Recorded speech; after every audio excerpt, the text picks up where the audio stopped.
Assalamualaikum warahmatullahi wabarakatuh. Wahaba, Sedarolun.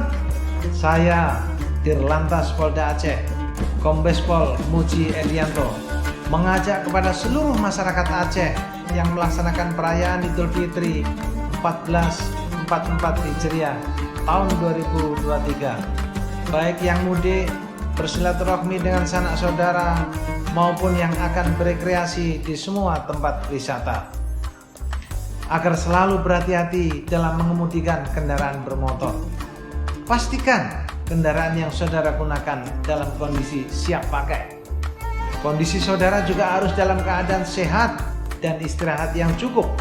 Data kecelakaan lalu lintas menunjukkan peningkatan menjelang pelaksanaan Hari Raya Idul Fitri. Beberapa penyebabnya adalah perjalanan jarak jauh yang mengakibatkan kelelahan sehingga menyebabkan berkurangnya konsentrasi.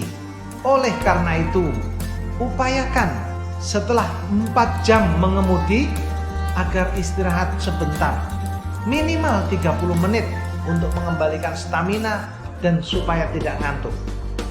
Patuhi rambu-rambu lalu lintas dan jangan ngebut ya.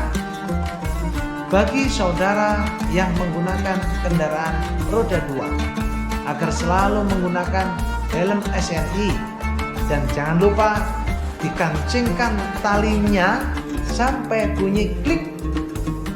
Bagi pengemudi dan penumpang mobil pribadi, selalu gunakan safety belt, dan mobil bak terbuka tidak dipergunakan untuk membawa penumpang.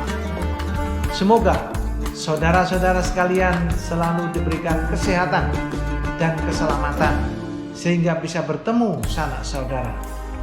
Kami beserta staf dan bayangkari mengucapkan selamat Hari Raya Idul Fitri 1444 Hijriah tahun 2023. Taqabbalallahu minna wa minkum minal aidin wal faizin.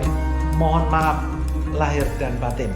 Wassalamualaikum warahmatullahi wabarakatuh.